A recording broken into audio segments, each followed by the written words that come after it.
You watch the screen as the AI generates a block of code in 3 seconds. It looks like magic. The logic is elegant and the syntax is perfect. The problem that had you stuck for an hour seems instantly solved. You copy the block, paste it into your project, and hit run. Then the entire system crashes. This is a cascading failure, one that takes down the database connection and throws exceptions across 3 different microservices. You spend the next 4 hours untangling the mess. The AI didn't actually write bad code. In a vacuum, that function was beautiful, but it didn't know about the legacy authentication protocol you updated last week, and it had no idea about the specific memory constraints of your staging server. It lacked the context. When isolated brilliance meets the messy reality of a live system, the lack of context becomes a fatal flaw. This is the hidden tax of the autocomplete era. Currently, we treat artificial intelligence like a superpowered typewriter. We feed it a prompt, it hands us a document, and the interaction ends there. Because the AI is disconnected from the environment, the human developer takes on all the risk of integrating that code. You act as the bridge between the machine's isolated output and the interconnected reality of the actual work. Generating text isn't the frontier. The bottleneck isn't writing code.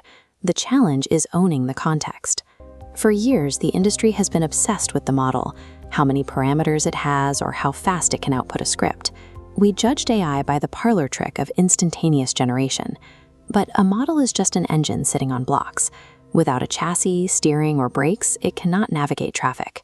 We are now seeing the construction of the vehicle. The next generation of development centers on the operator platform, a workspace where the AI maintains a persistent memory of your entire project. In this platform, the AI continuously monitors file structures, reads error logs, and understands the deployment environment. These data streams provide the engine with its steering. This environmental awareness transforms the AI from a tool that hands you fragments into an integrated participant in the system. This creates a new workflow.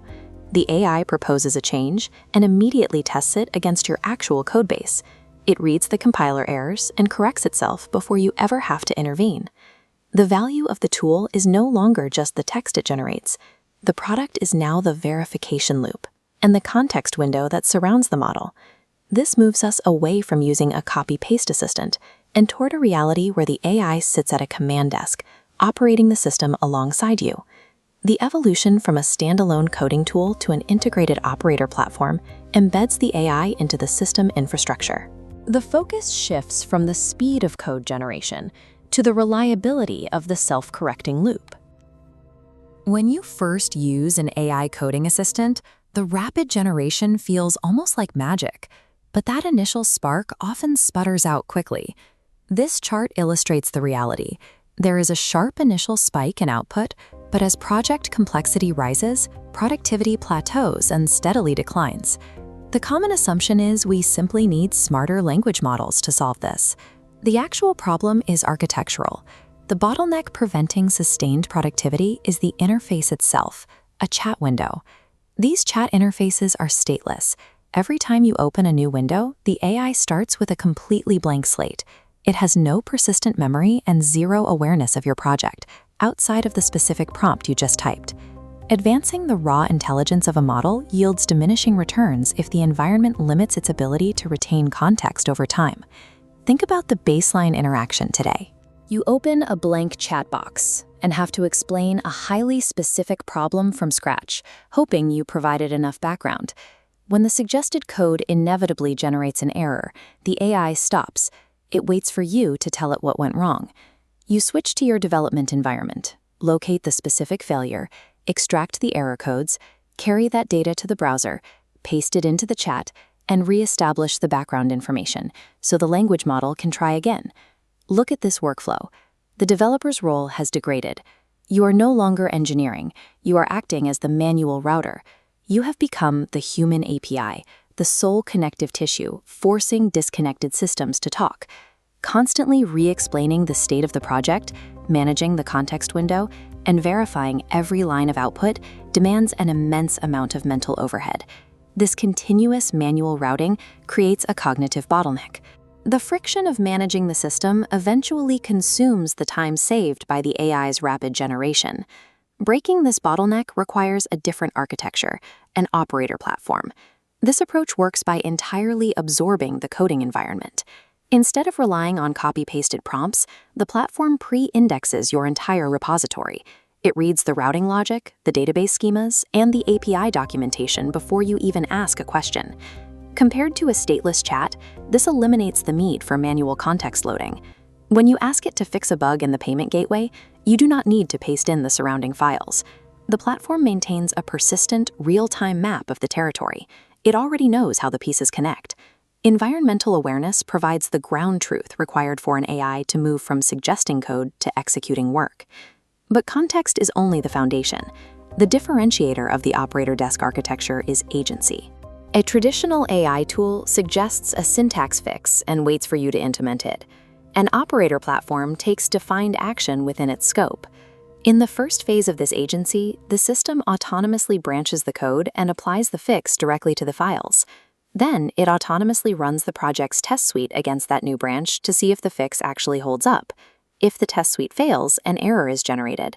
This is where the workflow changes. The platform reacts to the failure autonomously, completely bypassing the human developer. It doesn't wait for you to paste error logs. The AI independently reads the log, analyzes the stack trace, hypothesizes a solution, and tries again. It executes this verification loop continuously, iterating until the test suite passes, isolated from external input. In enterprise software engineering, writing the actual syntax is often the easiest part of the job. The real labor is integration, running the tests, and debugging errors. By owning this verification loop, the platform elevates the human developer. You transition from a micromanager who reviews every line of syntax to a director who reviews the final outcome. When an approach fails in a chat window, you often hit a dead end. The context is lost and you are forced to start over from zero. The platform solves this through task memory. It maintains a strict audit trail, logging exact commands and modified files. If an approach fails, creating a system dead end, the platform engages its recovery mechanism. It rolls back changes along the audit trail, returning the codebase to a known safe state. From that stable checkpoint, the platform then autonomously attempts an alternative logic path. Complex software problem-solving is nonlinear. Because of this, built-in resilience and recovery paths are more vital to the engineering process than first-try accuracy. Large language models have a core limitation. They are probabilistic engines. By their very nature, they will inevitably hallucinate. They frequently make logical leaps that sound plausible but are completely incorrect within a rigid engineering context. The architectural philosophy of the operator desk does not attempt to cure the model of this probabilistic nature. It assumes mistakes will happen. Instead, it builds a rigid cage around the chaotic model to contain its errors. The materials of this cage are the rigid, deterministic rules of your environment: the compiler, the linter, and the test suite.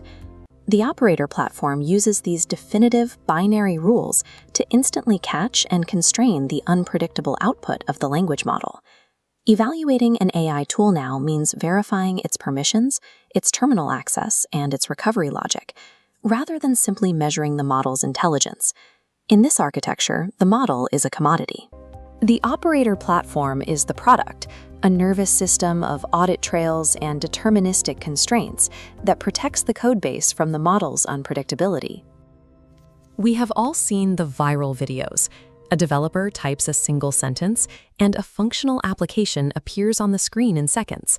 But a demo is a curated environment. It is a paved road with no traffic, no weather, and no unexpected obstacles. These environments are designed for a single purpose: to showcase the raw generative power of the model. Treating these isolated, highly controlled demonstrations as a reflection of how work actually happens is a mistake. Enterprise software does not exist on a paved road. It is a dense, tangled jungle. Modern enterprise architecture is a chaotic ecosystem of legacy systems, undocumented workarounds, strict compliance regulations, and fragile dependencies. When you drop a purely generative AI tool into this environment, it gets lost. It confidently hallucinates functions that do not exist in your custom libraries. Without an understanding of specific database access tiers, the AI will inevitably violate internal security protocols. The time saved on typing is quickly lost. to the cost of manual review, debugging, and fixing the subtle mistakes the AI leaves behind. A tool that writes code quickly but breaks the daily build is a net negative for total productivity. The operator desk is the architectural response to this complexity. It is designed specifically for the jungle. This requires a shift in how we view the technology. Instead of an infallible oracle, the system treats the AI as a brilliant but erratic junior developer. The platform surrounds that developer with guardrails, starting with finely tuned access controls. The AI might be granted the ability to read the codebase, but it lacks the authority to deploy any changes to production. It can run tests in a staging environment, but it remains sandboxed so it cannot accidentally drop a critical database table. Managing these permissions to allow for autonomous action without causing catastrophic harm is the primary engineering challenge of the platform. This level of control is mandatory in highly regulated sectors like finance or healthcare. In these industries, the AI wrote it is not a valid defense for a system failure. The operator desk solves this by maintaining a clear, immutable audit trail. The system logs the exact prompt that triggered the action, the AI's reasoning, the alternative paths it considered, and the results of every automated test. If a vulnerability is discovered months later, the security team can trace it back to the specific action authorized by the AI. For an AI to be truly autonomous, there must be an absolute, traceable record of its intent and authorization. Technological evolution often moves from the discovery of a raw power source to the engineering of the machine around it. Generating code is a raw capability, but it is not a finished product. The value for an enterprise lies in the infrastructure required to make that code safe, reliable, and deployable at scale. Artificial intelligence is moving from the novelty phase into the industrial phase. In the novelty phase, the focus was on the raw power of the engine. In the industrial phase, the focus shifts to the safety and control systems of the entire machine. The companies that succeed will not be those with the smartest underlying models, but those with the most robust and secure operator platforms. Generating text has become a cheap commodity, but executing reliable work in the real world remains the true challenge. We have to ask a very uncomfortable question. If your automated platform handles the syntax, writes the boilerplate, and runs the initial debugging loops, what exactly is left for you to do? This diagram shows a standard software stack. For decades, a developer's identity was built in those foundational layers, physically writing the code. But now, the syntax, the boilerplate, and the tests are systematically swallowed up by an automated overlay. With manual access to those lower tiers permanently locked out, the old career moat vanishes. Memorizing the intricate details of a specific framework or the quirks of a programming language no longer guarantees your value. Your role is escalating. You are stepping away from being a typist of code and stepping up to become a director of systems. In that empty top tier, your new responsibilities take shape.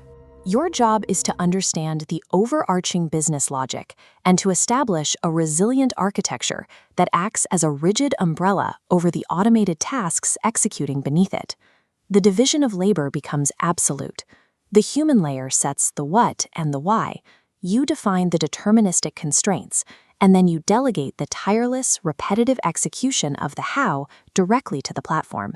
The skills taught in computer science programs a decade ago do not map to this reality.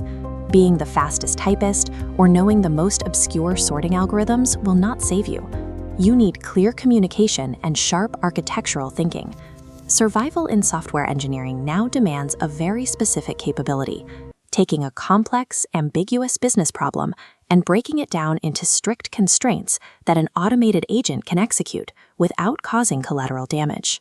You are managing incredibly fast, but occasionally misguided digital juniors who inevitably get stuck in tight logical loops. As the orchestrator, your daily routine shifts. You will spend your time reviewing system audit trails, adjusting permission boundaries, and actively guiding those agents out of the corners they paint themselves into.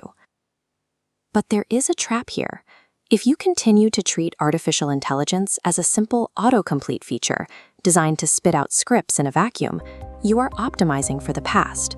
You will be the person standing around marveling at the speed of a modern typewriter, completely oblivious to the fact that someone right next to you is learning how to operate a printing press.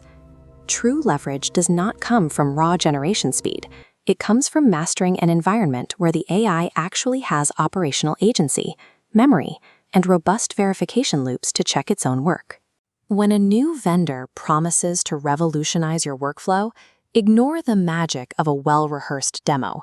Start looking strictly at the underlying infrastructure. This flowchart represents an AI process. When the system hits an error on a failed test, what does the recovery path look like? When the model hallucinates a dependency, how does verification resolve it? Finally, when deploying, how does it authenticate without exposing keys? The answers to those specific structural questions will tell you everything you need to know. They reveal whether you are looking at a brittle toy or a true industrial-grade operator platform. The era of the standalone AI coding assistant is already ending. The generated code pouring out of these models is no longer the final output, but merely raw, unrefined material. To utilize that material, you need a control room. You need an overarching infrastructure that exists solely to verify, secure, and deploy that code safely. The raw code itself is cheap. The control room that processes and protects that code is the actual product. As the tools we use evolve from passive assistants to active, automated operators, developers must adapt their mindset to match. Understanding these architectural shifts is the only way to stay ahead of the curve in enterprise AI. Make sure you are subscribed to the AI Operator Desk. We cut through the hype to bring you the real architectural shifts happening in enterprise AI. Hit the subscribe button. Leave a comment about the biggest failure you have seen an AI coding tool make when it lacked the proper context, and we will see you in the next analysis.